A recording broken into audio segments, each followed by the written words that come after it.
comprises 6 constituencies: Narok North, Narok South, Narok East, Narok West, Emurua Dikir and Kilgoris constituencies.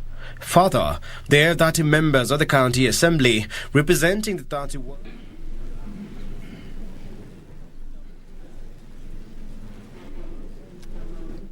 roads within the county and continues opening up feeder roads in order to facilitate timely transport of fresh and perishable farm produce to the markets. Development of the road structure is very critical as it is a catalyst for economic development.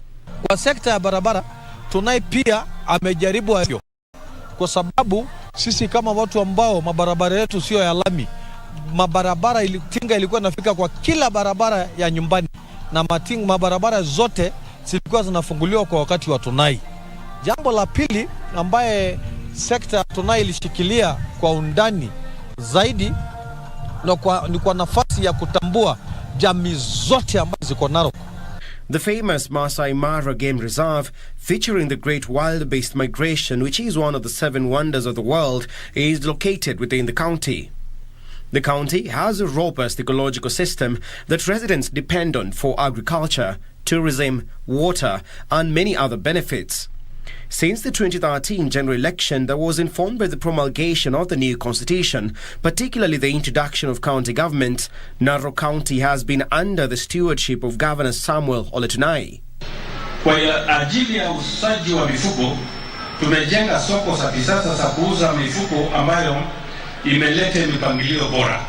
Sekta ya elimu bila shaka kupitia Narok County Bursary Fund tumefadhili elimu ya wanafunzi zaidi ya 15,000 kwa miaka 10 ambayo iliyopita. However, with Tunai's second term in office coming to an end this year, locals will head to the ballot to elect a new governor. Kitu ambayo ningeomba ile serikali ambayo inakuja ya Narok ambayo itashikilia mkasa ni kitu ambayo tunaita amani. Kitu Tunai ametengeneza katika Narok County, ameiweka amani kwa tribes zote ambaye ziko county hii yetu ya Narok. So naomba ile serikali ambayo itakuja ambaye hatujui ni gani, ishikilie mambo ya amani katika Narok County.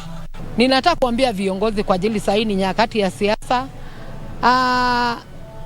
Governor mwenye ataingia, ninaomba msitupe wa vijana wa football mbali. Football iendelee kawaida vile inaendelea, na tunaomba hizo tournament zenyu za kama hiyo cup ilikuwa inaitwa Cup Tunai. Tunaomba tu kila mtu atoe cup yake kila December.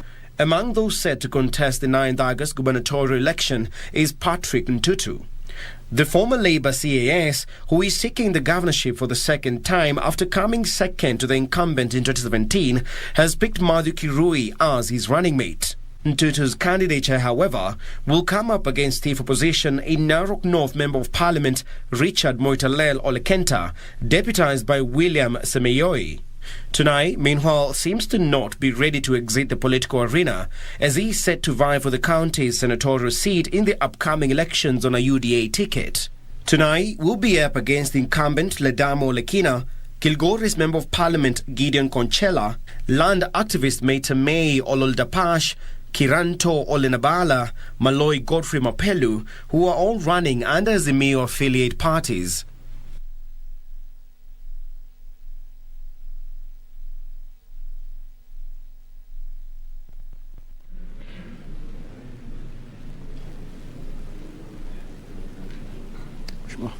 Thank you for coming. All right.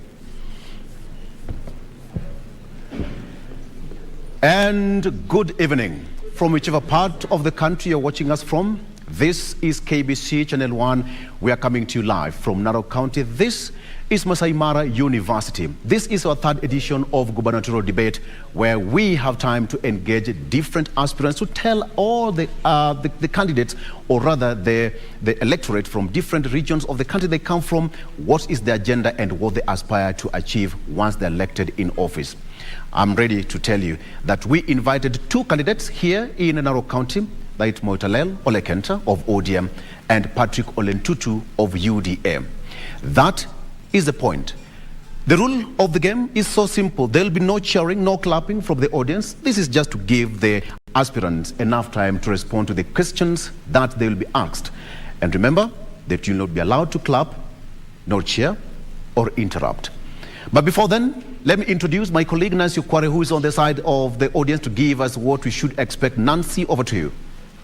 Shukran sana mwenzangu Victor Olo, na bila shaka mtazamaji, leo hii tumetua hapa katika kaunti ya Narok, na upande huu salamu ni enda suva. Hivyo basi mtazamaji, popote pale ulipo, enda suva na karibu sana kwenye mjadala huu, ambapo kama ilivyo kawaida tunawapa watazamaji na vilevile wale ambao wamewasili hapa ile fursa ya kuuliza maswali kwa waniaji ambao wamewasili hapa. Hivyo basi mtazamaji, hayo yote utakuwa unayapata baada ya muda usiokuwa mrefu. Wasiliana nasi vilevile kwenye mitandao ya kijamii pale kwenye Twitter @KBC Channel 1, @Nancy Okware, @Victor Olo, na vilevile kwenye Facebook @KBC Channel 1 News.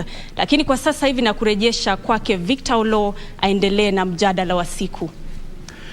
Thank you so much, and just to also inform you that you're live on Nosim FM, so you can tune in and catch us live on this particular event. To remind you that we invited two candidates who are aspiring for this particular slot in Narok County. We invited Honorable Moitalel Olekenta, MP Narok North on ODM ticket, as well as former CAS Labour Patrick Olentutu, who to this end is a no-show.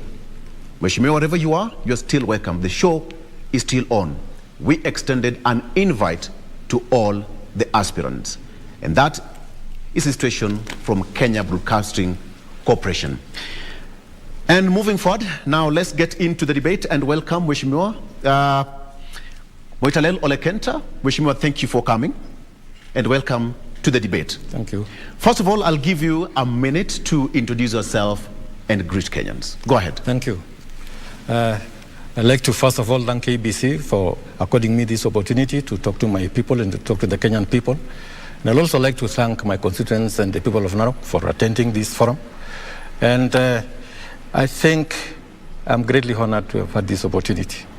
As you have already said, my name is Olekenta Moitalel. I'm actually the Member of Parliament for Narok North, and I've been the member of this very great constituency for the last 10 years. And I can tell you it's a very great constituency and great people.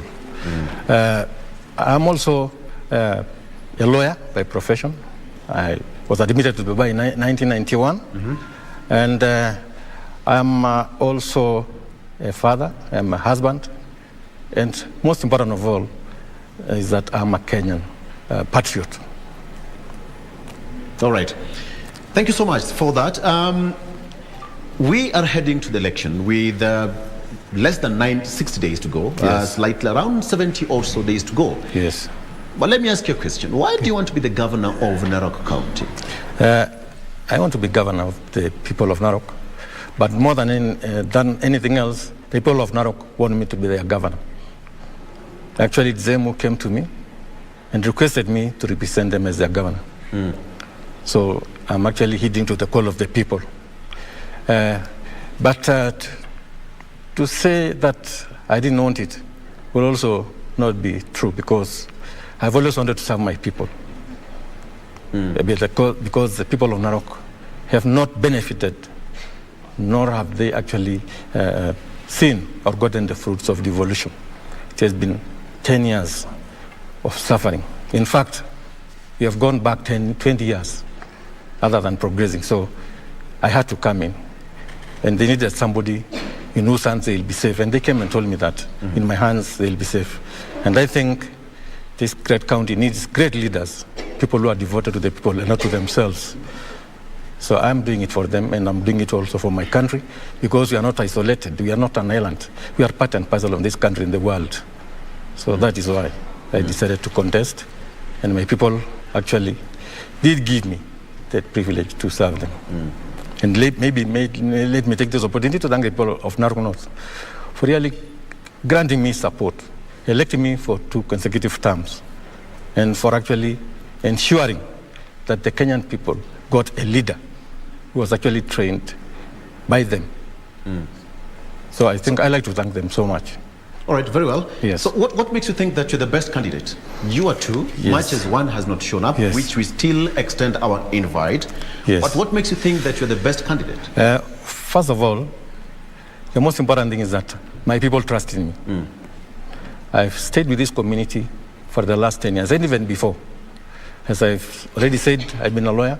I've been fighting for their rights. I've been fighting land grabbers on their behalf. I fought many wars for this community. And I think I realized that if I didn't do so, the historical injustices that have been visited on them for the last 100 years will have persisted. And I think it's time that these people realized that they have rights like anybody else, and that they can also be great, they can be empowered economically, and more than anything else, they should play a big role in the development of this country, because we have been left behind for so long, and our people have not had any meaningful employment for so many years. And I think it's time we stepped up and became part and parcel of this country, a very important component as such. Yes. So I think I'm the best, and my people have also told me I'm the best. And once your people give you that confidence, then I can confidently tell all the Kenyan people listening and seeing me now, my people have convinced me, and I think that is the most important thing to me. Yes. Very well. You've said that it's a mandate given by the people. People Yes. telling you that you're the best, but you know, it's a county with around 1.3 million Yes. people as Yes. per the 2019 census. Yes. A county which has got around 8 billion shillings, Yes. you know, from the national government Yes. channeled to the county. Yes. Yes. A day after you're elected into Yes. office, Yes. could you please just tell me how you'll make Yes. use of these 8 billion shillings at your disposal? In fact, it's not 8 billion. 8 billion is the money that we get from the national government. We've got very many sources of funds or revenue. We have got the Masai Mara, and from there we get around 3.5 billion annually. And then we've got another 1 billion from sales, wheat sales, livestock sales, and name it. And of course, licensing of businesses. So we are talking about 12.5 billion annually. So from the time devolution was rolled out, Narok County has received 125 billion. So the first thing I will do, of course, is to put professionals to run the county. Because I will say, without any fear of contradiction, that the only department that works in Narok County at the moment is the cash office. Because the cash office is where the money comes and goes out without being used to serve the people of Narok. So I'll first of all ensure that I've got professionals to run Narok County. I wouldn't want to say that I'm going to run it as an individual, because I'm not capable of that. I'm a lawyer by profession. I'm not an accountant. I'm not an economist. I'm not a doctor, for example. So the first thing I'll do is to put the proper structures in place, put the right people who are of high integrity, and of course, people who are also ready to serve and not to steal. So that's the first thing I will do. When it comes to allocation, we'll sit with my team and see where are these resources needed most. For example, Narok, as you very well know, is an agricultural county. In fact, the breadbasket of Kenya. But you see, agriculture has been neglected. It has been neglected totally. We don't have even extension officers. We don't have infrastructure which will have aided the farmers by ensuring that their produce get out of the shambas or their farms, go to the market at the fastest time possible. So you'll find that agriculture is has been abandoned. So the first thing I'll do is actually put professionals in place, ensure that agriculture is propped up and enhanced. And of course, we don't just rely on crops in Narok. We also have livestock. We have got some of the biggest livestock markets in East Africa, like for example, Wasonyiro. And I think we also need to enhance animal husbandry. Right.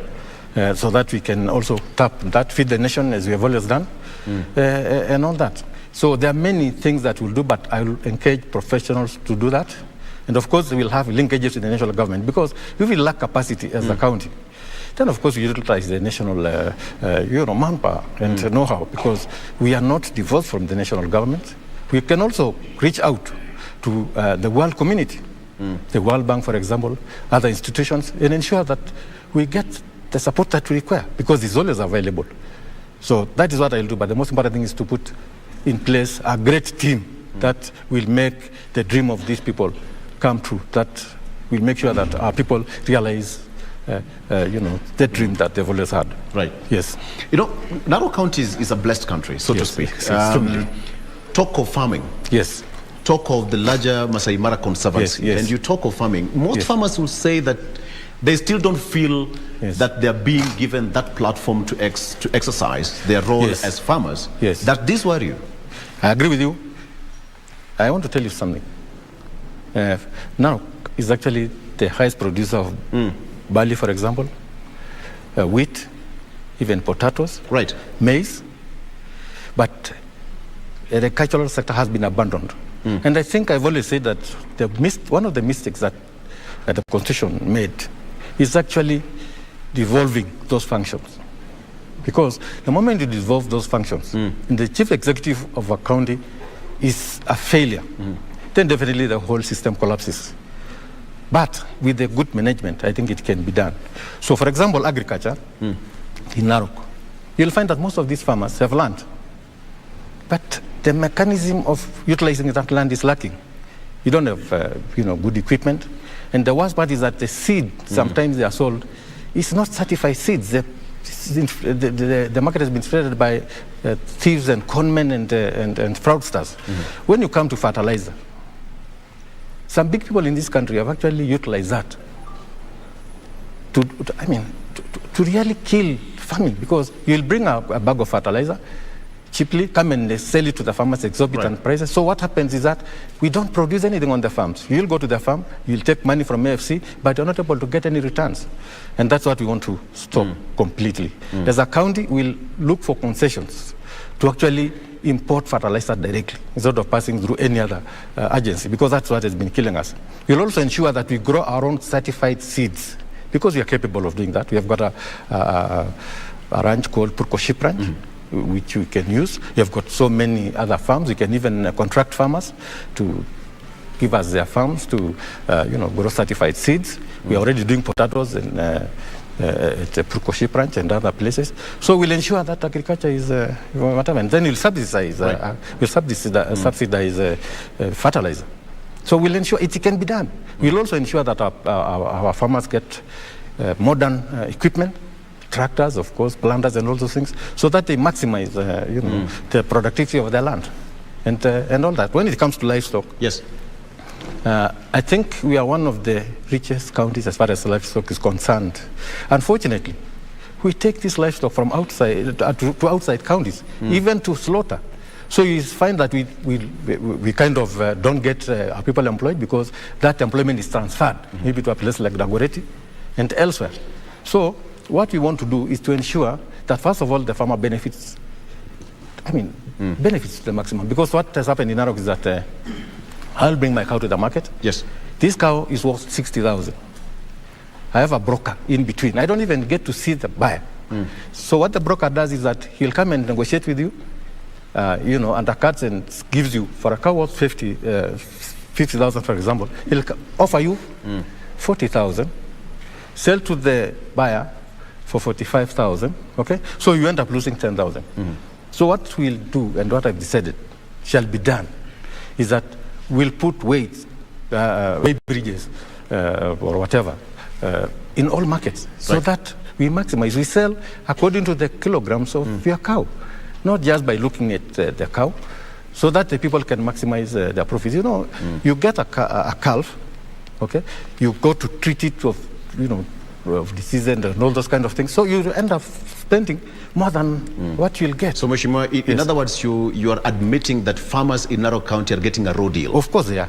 That one I can confirm, and even the audience can confirm that. They're getting a raw deal, because, first of all, we don't add value to our crops. What happens is that a farmer, first of all, there is importation by cartels, for example, of wheat or maize. So you'll find that somebody will bring wheat from Ukraine, for example, or even Russia, at very low price, for example.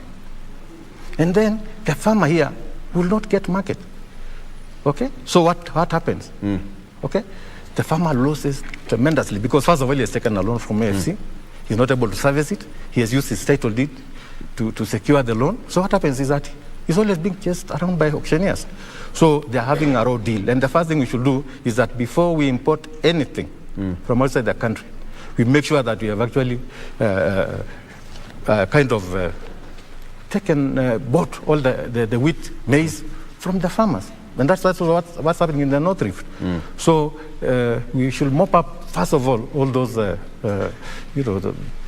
kilograms or tons of maize from our farmers, and also wheat and everything else. When you come to something like potatoes, we are the biggest producer of potatoes in this part of the country. But first of all, we have got the challenge of infrastructure. So the farmer will actually harvest his potatoes. There's no road for it to for the produce to reach the market. And then also the buyer, instead of taking the 50-kilogram bag, he ensures that the farmer puts 90 kilograms. So you'll find that he's paying for the 50, which is even at a low price, and he's taking 90 kilograms. Okay? So what we have decided as far as that one is concerned, we should actually, there is a factory that was actually built in Kinangop by Honorable Kimunya, and we should actually copy that, so that we process our potatoes and just take it as a completed product. So we add value to what we have, and of course, definitely be very surprised. In fact, I always tell people, the only part of the country that we can create billionaires without stealing is Narok County. But why is it not happening? Because it's not happening what you're saying what you're saying sounds more of a promise, which other people, even in the past, have given as a solution. Let me tell you why it's not happening. What are some of the short-term measures that you'll do to eradicate all these kind of problems in Narok County? First of all, why it's not happening? Right, is because of poor management, and that's by the county, and that's why we have always complained about devolution. Right, you know, we devolve so many functions without inquiring whether these people are even capable of carrying out those functions. And that is why farming is dead. So the first thing I will do myself, is ensure that we create cold rooms, for example, for perishable goods, so that a farmer can wait till the price is right, so that they are not forced to sell perishable goods at a throwaway price. So the first thing we'll do is that we'll build the necessary infrastructure of storing those commodities till the market price increases. So the next thing we'll do is that we want to make factories. For example, in Narok, we have got very few factories, yet we have got so many crops that we are growing. What we need to do also is milling. We have to create milling cooperation, a county milling cooperation, and we'll use PPP, public-private partnerships. Because if we do that, for example, you have got very able farmers here. Instead of them selling their goods or their produce cheaply, they can come together. We'll assist them as a county to get loans, not just even from local sources, but even from international sources. Okay, and we build factories. They hold shares. Okay, the county holds some shares, and even other private entities. Then from there, we are able to add value to what we produce. But as long as we don't do that, we'll always lose. We have even seen farmers taking their wheat. You transport trailers of wheat. You agree with somebody in Nairobi, these millers. You reach there, okay? You have agreed on the price. You reach there. First of all, you must know it's very expensive to even take to transport those things. You reach there, the price changes because the man knows you will do nothing about it. So you'll offload your wheat. They've reduced the price, and sometimes they even refuse to pay you. We have got so many cases. Going to court because of that exploitation. And there is this, very painful thing about the way the Maasai people are treated. You see, they think we are not intelligent people, so they'll think a Maasai is somebody to con throughout. And that is what has been happening, and that is why farmers have been suffering a lot. Yes. Okay. Mheshimiwa, it's quite unfortunate that this question also would have been asked to your competitor who is not come to the show. Yes. But I wanted to ask him the same question because as leaders, either way, only one governor would win come 9th of August. So, because he's not here, I will still push the same question to you. It's okay. Wheat farming in Narok County does very well. Yes. We have got beef and dairy products around this county. But you realize that most of the wheat farmers in this particular county, the only thing they do, they have got stores and silos. Thereafter, millers will come, then take their produce somewhere else. Why don't you have silos and milling companies here in this particular county? Yet you are the biggest producers of wheat in Narok. That's a good question. Right. First of all, as I've already said, in fact, you will see very many big farms here. But the people utilizing those farms are not even local people. No, it's only a few farmers who are actually capable of doing that. You find very big, companies in Nairobi or elsewhere coming to lease the land from the farmers, okay, grow the wheat and take the wheat. So what we are now saying is that we must empower the local person. Because one thing we are going to discourage is the sale of land. Because if I have got 10 acres, why would I sell the land instead of utilizing it to grow the wheat? The first thing we'll do is to create awareness and then create an enabling environment such that we'll sell what we produce at the current world market value, not just local.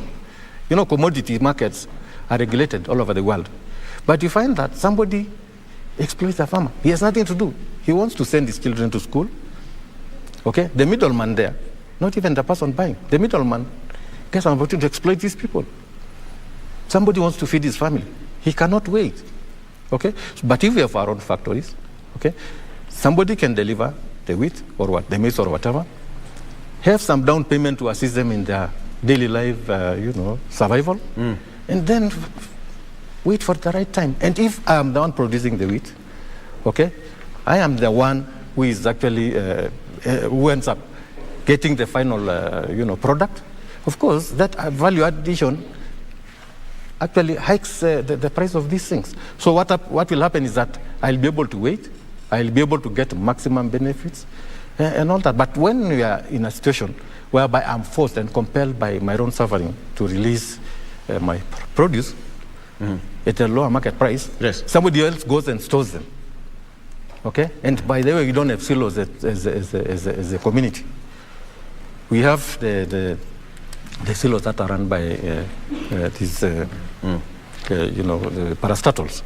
What I'm going to do myself is very simple. Through PPP, public-private partnership, we are going to establish our own silos where the farmers has an interest. There's a place called Nengetia, where there were silos, but it was not, it is rotting. So one thing we'll do is that we'll take up those places, build silos, build a milling corporation there, and then we'll have our wheat processed, okay? If we have to import other ingredients, we shall do it.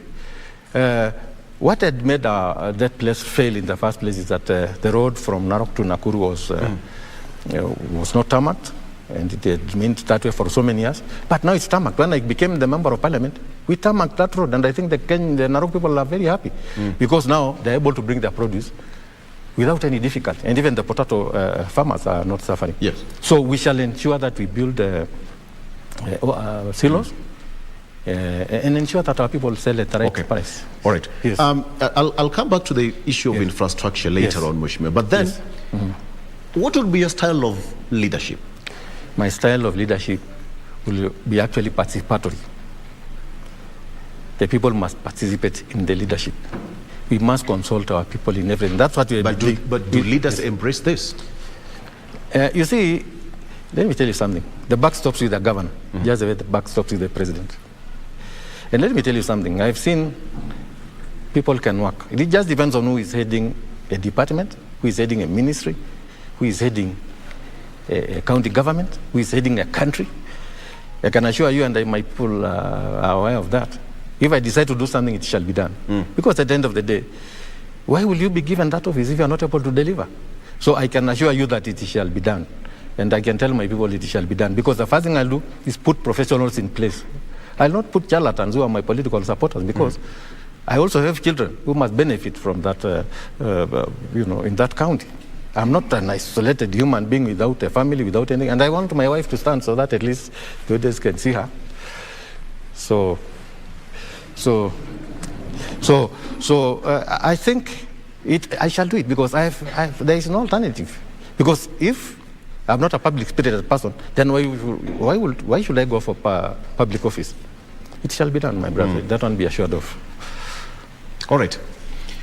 It's interesting because most of the leaders say that they'll embrace public participation, but at the end of the day, when they get into office, they get completely detached from the public. Yes. Is this something that, as a governor, right now you're close to people because you're campaigning to take that seat? Yes. But you are elected a day after office, you're sworn in. Yes. How will it be different? Let me tell you something. I'm a lawyer. It's now mandatory before you do anything, there must be public participation, because that's not a private enterprise. So the law provides, and we have seen cases where if there is no public participation, then everything is being stopped by the courts. So there will be public participation because there is no shortcut. When you talk about office, there are people who get into office to enrich themselves. There are people who get into office to steal. There are people who get into office to serve. And I think I'm among those who will get into office or who has been in office to serve. And I think my duty is to serve this. Well, if you know how much the Narok have suffered for the last 10 years, you will realize that anybody here will want to be the leader to change that suffering or to actually alleviate the suffering of the people of Narok. And I can assure them that it shall be done. Very well. Yes. Okay. You know, it's quite interesting because some of these questions ought to have been asked to, your opponent, because it's always good to get both sides of the coin. But it's quite unfortunate that he is not here. But we still extend our invite that if he's able to make it to the show, well and good. The stand is still here and we're ready, and the audience are waiting to see how he will turn up or he will come to the show. But before we take a break, just to confirm that we invited all the two candidates only in this particular county.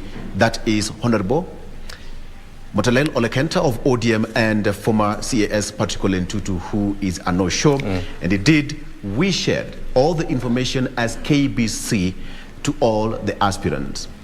And of course, he also confirmed that he was going to come to the show. What has happened? He said that he was not contacted. That is not the position of Kenya Broadcasting Corporation. We appreciate you for coming. Mheshimiwa, taking a break, and when we come back, we still have got so much more on the other side of the break. The hashtag is Kenya Decide, and that is what is trending. Let's take a break. We'll be right back.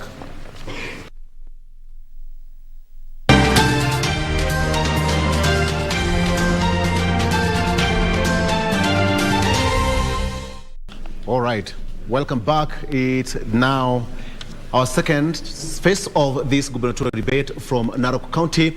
Just to clarify that we invited two aspiring candidates, that is Motalet Olekenta of ODM and former Labour CAS, particularly Ntutu, who has not come to the show, but the show must go on nonetheless. Now, at this particular point, I'm taking it to my colleague Nancy Kware, who is on the other side of the audience, to get as a reaction from the audience. And what other questions do they have? Nancy, what do you have? Naam, shukran sana Victor. Kwa kweli wamesikiza yale ambayo yamesemwa na kunao baadhi ambao wana maswali, na hivyo basi nitaanza tu upande huu kisha nitakuwa naelekea upande ule mwingine. Pengine tukianza na wewe, jina lako na swali lako ni lipi leo hii? Asante. Simama kidogo. Nitakushikia. Okay. Kwa majina naitwa Steven Tikani, mwanafunzi hapa Masai Mara University, na pia kijana ambaye mkazi wa kaunti hii ya Narok. Nina swali moja ama mbili kwa kiongozi wangu ama mheshimiwa. Ya kwanza namuuliza, baada ya miaka 5 ama 10 ambaye atakuwa katika uongozini, Mungu akimjalia tarehe 9 mwezi wa 8, atakuwa na nini ya kuonyesha? Anatamani yawe na nini ya kuonyesha, ama legacy yake itakuwa nini? Ya pili, Narok County imegawanywa katika sehemu mbili. Kuna upande ambapo kumekauka ama wana experience kiangazi kidogo. Leo nilikuwa pale Cereals Board, wana kama gunia 20 peke yake ya kulisha wa Masai. Utatumia mbinu gani kulisha hao watu in case kuna crisis ya chakula katika upande wa chini, maana upande wa juu wana chakula? Asante sana. Na asante sana kwa swali lako, na tutakuwa tunaelekea upande huu kupata swali lingine kwa ambaye alikuwa ameinua mkono. Pengine tueleze tu, utasimama utueleze jina lako na swali lako ni lipi leo hii? Utakushikia. Asante. Kwa majina naitwa Daniel Naikuni, na ningependa kuuliza swali ambalo halijaguziwa, ambalo linahusika na upande ya health as well as environmental conservation. And naomba kutumia lugha ya Kimombo. And my first question is on health.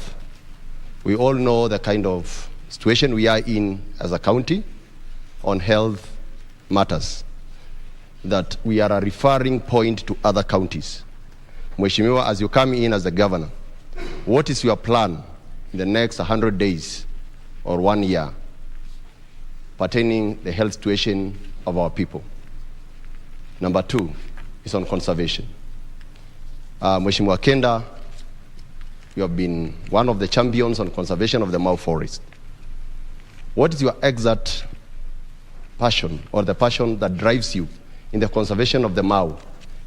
And what exactly are you going to promise the people of Narok and the whole of Soknet, that is south of Tanzania and north of Kenya? The south of Kenya, Soknet, and north of Tanzania.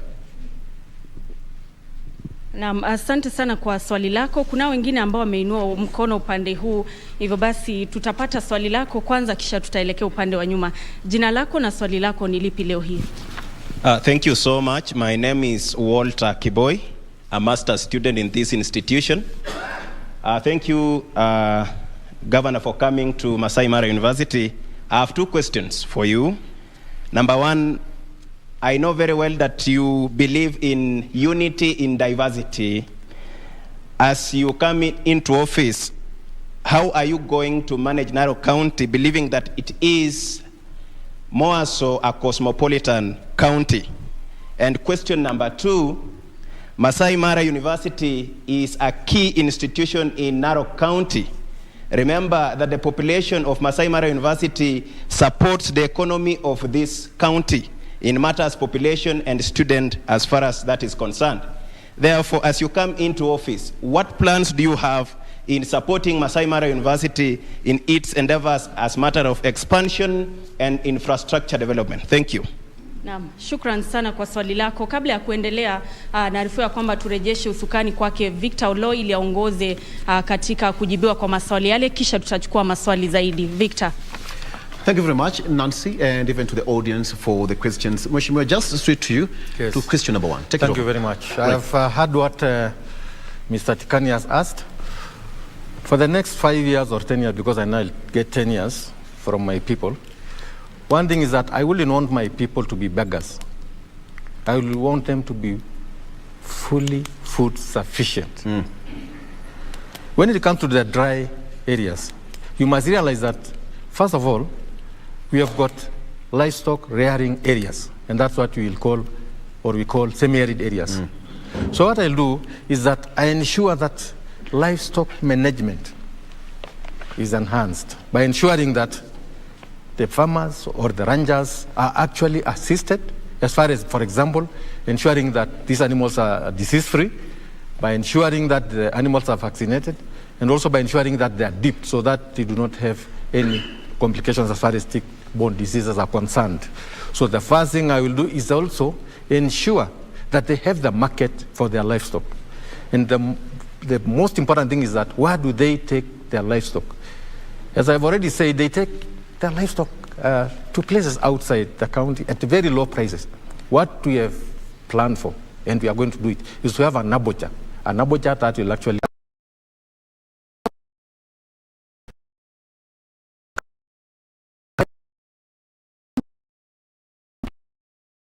put money in their pockets. And once you empower them by putting money in their pockets, they don't need to beg. I don't need to be told you have to equip, to put stores for people. What they'll do is they'll be able to buy their own food. So it will not matter whether you are from a dry area or you are from the highlands. Everybody will get benefits from their produce. You must also realize Narok, as I've said, has the Masai Mara Game Reserve. That one is what we can call also a semi-arid area, for example. So the people who are actually neighboring the national park should benefit to the maximum. Because what has happened is that they are exploited. And the exploitation must stop and will stop. First of all, we are insisting that 70% of the employment in any sector must be localized. It must be the young people, young girls and boys of Narok, who are getting 70% of any employment. If you start a hotel in Narok, for example, in the Masai Mara, you must employ 70% of the local people. You must also ensure that if the products that are needed in those lodges, for example, you need meat, as long as they're inspected, you need the cabbages, you need milk, we have to have suppliers, local suppliers, because that's the only way we can raise the economy. We are also saying There are those guides who are actually inside the park. The people who take the tourists around. They have a lot of vehicles. Land cruisers are not a few. But unfortunately, what they are doing is that these people do not give them jobs. Okay. Yes. So we are going to ensure that they give. So now, when it comes to we'll make sure they are secure. Okay. So now we can go to the health. The health question, yes. The health question. We say in Narok that the Narok people suffer when they are alive and when they are dead. Because first of all, health facilities are non-existent. We take our people to Bomet, we take them elsewhere because we have no health facilities. We have got 40 doctors for the 1.3 million people of Narok. Only 40. And these people are concentrated maybe in Narok town. They are nowhere else. There are no health facilities. There's nothing like that. We are going to ensure that we have a working hospital, 4-level hospital in each and every of the 6 sub-counties. Yes. So we are ensure that that's done. We are also going to ensure that we get satisfied personnel. So we'll ensure that health facilities also are well equipped with facilities, with drugs and everything. So we'll ensure that is done. And they can hold you to that. You will do it, and you'll come and thank you. Find out for it. And then I think let's just because this gentleman who asked you, master students, conservation. Yes. Okay, let me go to conservation. Which I'll come to that one later. Okay, fine. So somebody is talking about managing Cosmopolitan and what have you. There's something that I want to assure the people of Narok. I've been the member of parliament for Narok North for the last 10 years. Narok North has got all communities, not just local communities as Kenyans, but even foreigners. For the last 10 years, we have enjoyed uninterrupted peace. And when some other people create stories which are fiction, I can just assure you we'll have opportunities for all of us. If you are a person of Narok, you will be part and parcel of this community. You will not be outside, but there is something else. It doesn't mean that because you are cosmopolitan, the local community should not be given their space. They should not be given their space. At the end of the day, they are accommodating everybody. I also insist that they must be accommodated. Because when, for example, you come and take jobs, all the jobs, okay? You bring people from Bomet, you bring people from Kericho, you bring people from the whatever, they displace our children. We send them to school, they don't get jobs in their own place, in their own home. We are insisting, okay? Any 70% of the jobs should be for the local people. And it doesn't matter which community you come from as long as you are Kenyan, but you must be local. Okay. So when it comes to opportunities, when we form the government, we shall have all communities represented. We shall have ministers, we shall have board directors, we shall have CSS. We will be accommodating. At the moment, there is no accommodation. In fact, maybe you'll find that one community from elsewhere is the one that has all the positions. Even the Maasais are becoming outsiders in their own county. Okay. So we are going to give everybody an opportunity. All right. Thank you, Mheshimiwa, for that. I skipped that question about the conservation because I'll come to it later on. But let's still go back to Nancy. It seems that the audience have a lot of questions for you. Nancy, what do you have the other side? Naam, kweli kabisa Victor Olo, upande huu kuna maswali zaidi ambayo tutazidi kuyachukua na kuyaelekeza kwake mheshimiwa, na hivyo basi kuna wale ambao wameinua mkono, pengine tuanze tu nawe, jina lako na swali lako ni lipi leo hii? My name is Oloshorua Kelvin Tonkei. Mheshimiwa, and I'll speak in English because that's what I'm fluent in. I'll start by a small statement that says, history is more than the path that is left by the past. It influences the present and can shape the future. History is not a burden of any one man or woman alone, but some, like you, are called to make a special share in a part of the challenges. It is a duty which I know you will undertake with utmost dignity and respect that will be widely admired. Asante, asante. Swali lako kwa kifupi.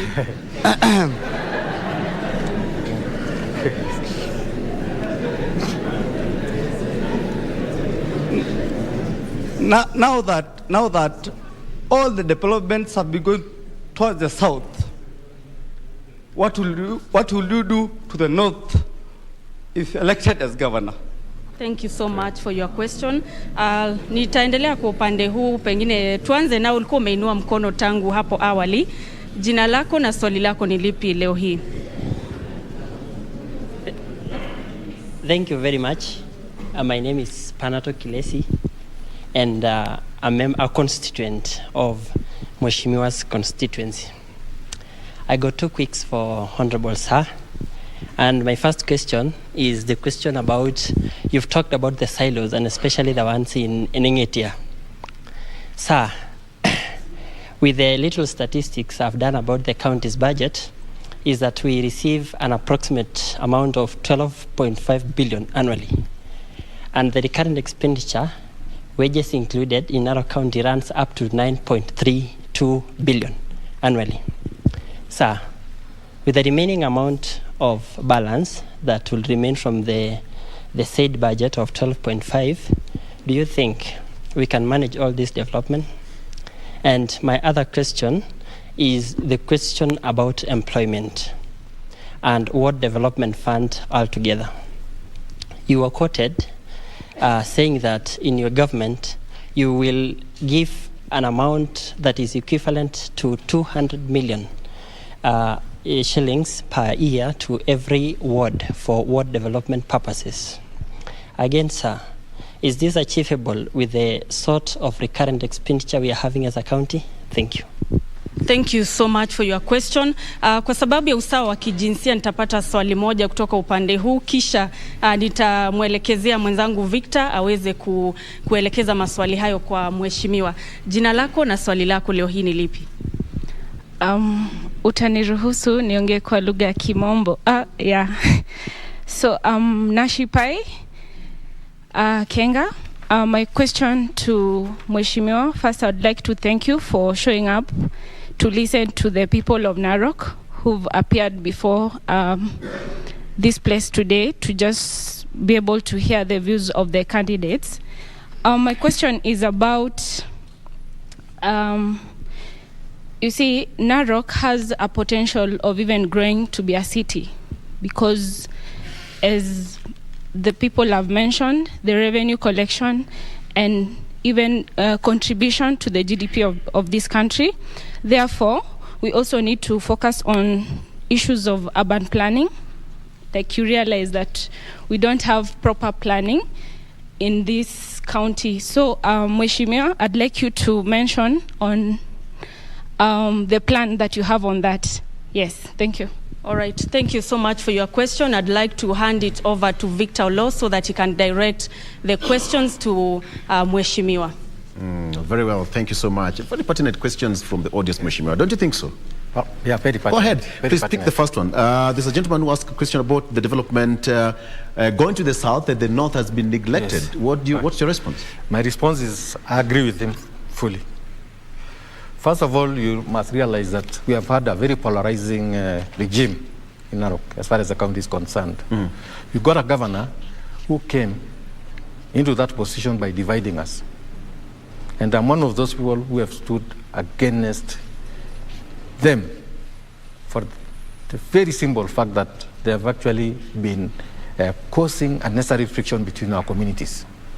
So what happened is that because in the last parliament I was in TNA, the governor was actually in, what was it called, there was this Ruto party.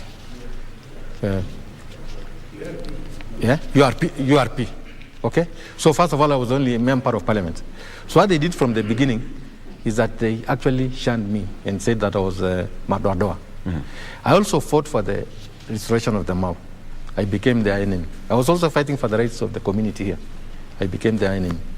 So what they did was that any money that was supposed to go to Narok North was actually diverted. But we managed. It was like trying to use the lack of resources or the blocking of resources to make us kneel. And we have not kneeled. And the people of Narok North have survived. And they have thrived without that assistance, that denial of the rights. So when I get in, I will not divide the people of Narok. Whether you have supported me, whether you have voted for me, the fact is you have constitutional rights, and I must respect those rights. We will distribute our resources equitably to every part of this county, and nobody will be lacking, and they'll get their share. And that also goes as far as jobs opportunities are concerned.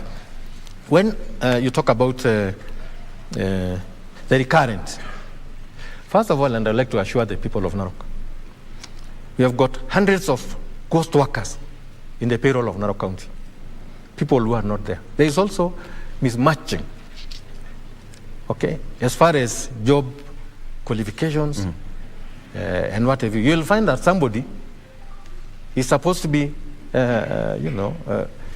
maybe a veterinary doctor or something like that.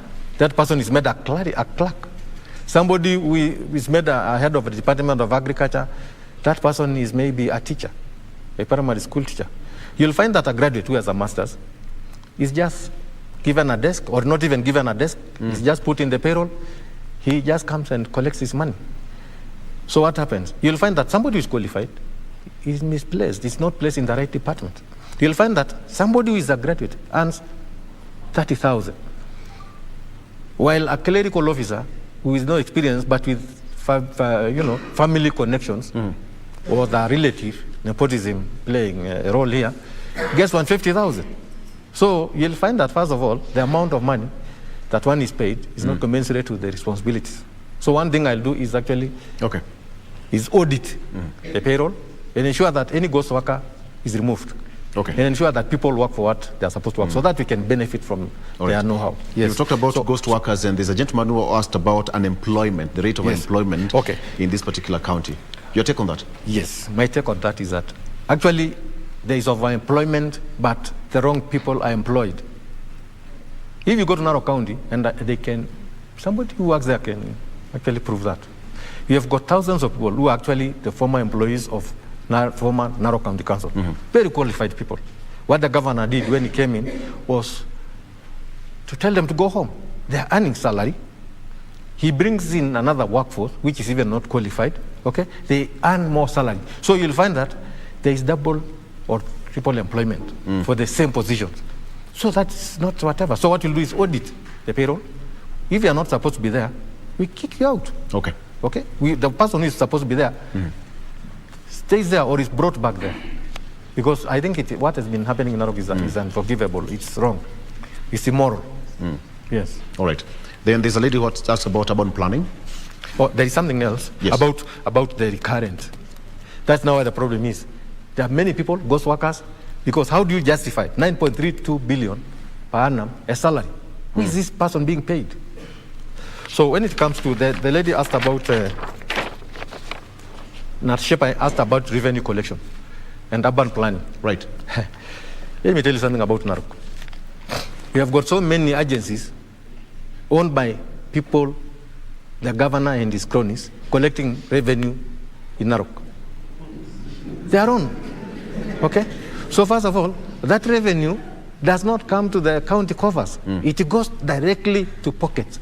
We know there is somebody, a very big man in this country, who used to collect billions or hundreds of millions every week. A helicopter used to come to Masai Mara. They package the dollars in briefcases and take it to Nairobi. It's still happening. I can say without fear of contradiction that most of the money being used by one of the parties to campaign in Kenya is from Masai Mara. It's from Narok County. That's a huge allegation, Mheshimiwa. It is. It's an allegation, but ask anybody on the streets.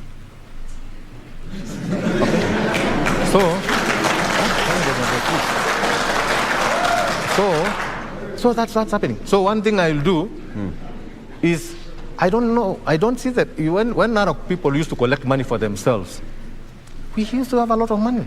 But all of a sudden, what I will do is very simple. First of all, I will not just cancel agreements or any arrangements haphazardly. I can't, because I'll also have to look at the contents of the agreement. But what I can assure you is that revenue collection will be streamlined. We'll have an authority in the line of KRA to collect our money. We'll make sure that it is our people who collect the money, because that one creates employment. You don't have to bring people from outside, give them employment while our people are not employed. So if you are going to be given the opportunity to collect, 100% of the employees must be from this county. And the money must go directly to the accounts of the county, not anywhere else.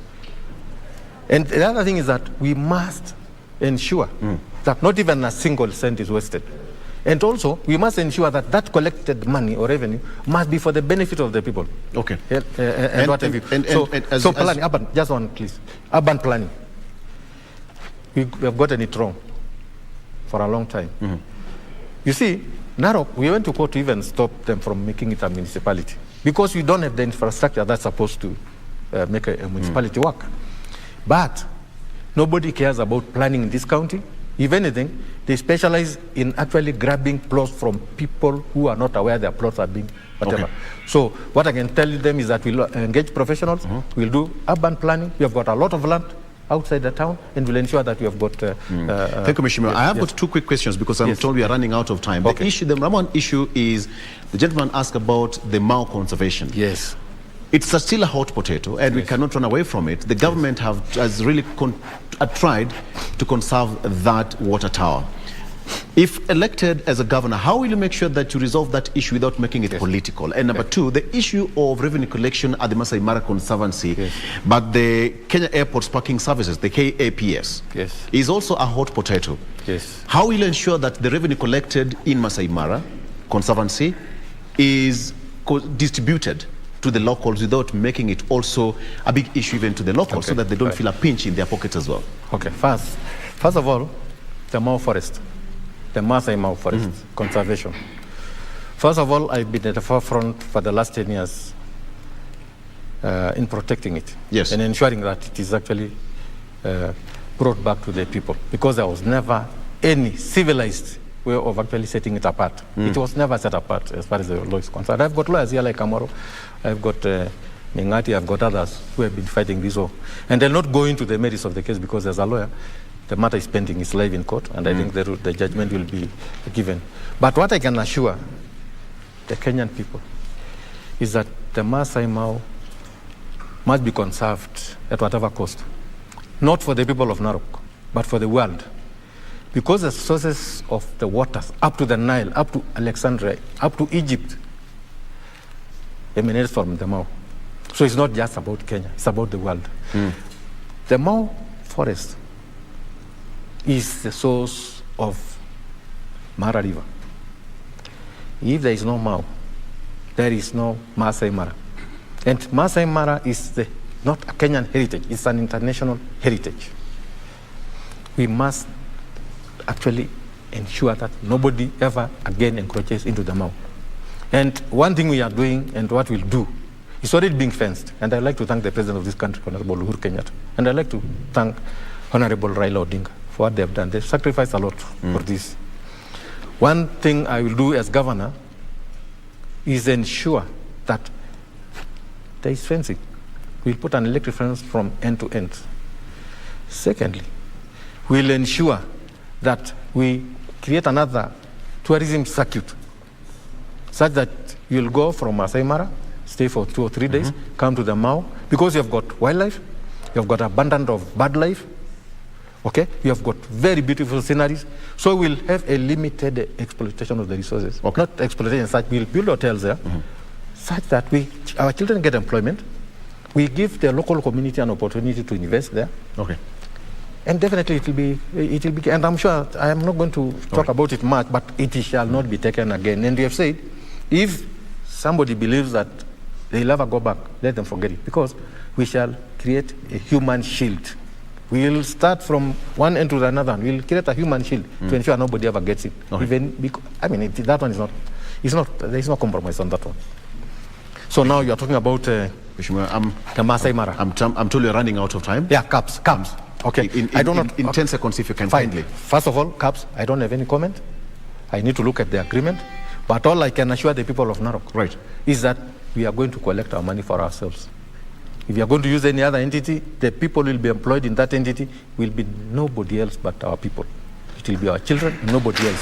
So that is what we are doing. All right, Mheshimiwa, at this particular point, I'd love to thank you so much for coming. I'm afraid that that's all that we had time for. We have got so much to cover, but because of time, we are afraid that we have just to leave that show at that particular point.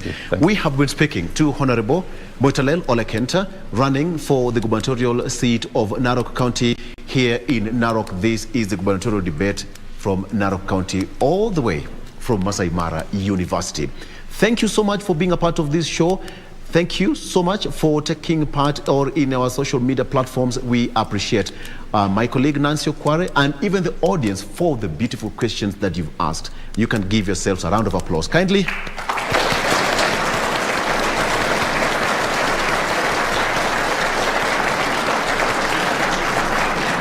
And on that note, we say thank you so much for watching and have a good night. See you on the next county. Bye-bye and good night. Thank you.